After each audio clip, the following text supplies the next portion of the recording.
আজ বানাবো পাকা তেঁতুল দিয়ে কাঁকড়ার টক। একদম জ্যান্ত কাঁকড়া দিয়ে পাকা তেঁতুল দিয়ে টক। ভিডিওটা সবাই দেখতে থাকুন। নমস্কার বন্ধুরা, অনুভা কুকিংয়ে আপনাদের সবাইকে স্বাগত জানাই। আজ আপনাদের সঙ্গে শেয়ার করছি পাকা তেঁতুল দিয়ে একদম জ্যান্ত কাঁকড়ার টক।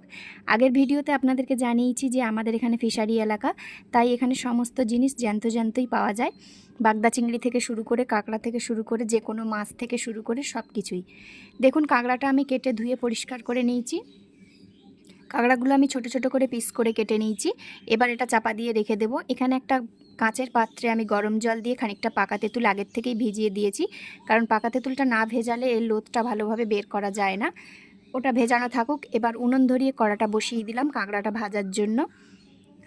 তেলটা গরম হতেই কড়ার মধ্যে কাঁকড়াগুলো দিয়ে দিলাম। একটু নুন আর হলুদ দিয়ে ভালো করে কাঁকড়াগুলো ভেজে নেব। কাঁকড়াটা ভাজা হতে থাকুক, এদিকে আমি একটা মশলার জল বানিয়ে নিই। দেখি তেঁতুলটা গলে গেছে কি। হ্যাঁ, তেঁতুল একদম গলে গেছে। আমি ভালো করে চটকে এর লোদটা বার করে নিয়ে ছিবড়েগুলো ফেলে দিলাম।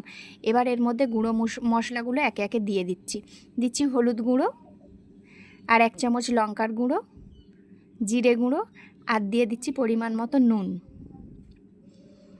এবার কাঁকড়া ভাজাটা আমি তুলে রেখে দেবো। কাঁকড়াটা ভালো করে ভাজা হয়ে গেছে দেখুন। এবার ওই কড়াইয়ে দিচ্ছি সর্ষের তেল। ফোড়নের জন্য দিচ্ছি 2টো শুকনো লঙ্কা আর 5 ফোড়ন। এবার এই মশলার জলটা ফোড়নের মধ্যে ঢেলে দিলাম। ঝোলটা একটু ফুটে উঠলেই ভেজে রাখা কাঁকড়াগুলো এবার ওর মধ্যে দিয়ে দিলাম, আর দিলাম পরিমাণ মতো চিনি। এবার কাঁকড়াটা 10 মিনিট মতো সেদ্ধ করে নিতে হবে। যতক্ষণ না সেদ্ধ হচ্ছে ততক্ষণ এটা রান্না করতে হবে। দেখুন, কাঁকড়া খুব ভালোভাবে সেদ্ধ হয়ে গেছে। আপনারা কালার দেখেই বুঝতে পারছেন টকটা একদম রেডি। পাকা তেঁতুল দিয়ে একদম গরম গরম কাঁকড়ার টক রেডি হয়ে গেছে। এবার আমি এটা নামিয়ে নেব। এবার গরম গরম ভাতের সঙ্গে পরিবেশন করে দেখব কাঁকড়ার টকটা কেমন হয়েছে। আপনারাও বাড়িতে কাঁকড়া নিয়ে এসে এইভাবে টক বানিয়ে খান, দেখবেন খেতে খুবই সুন্দর লাগবে।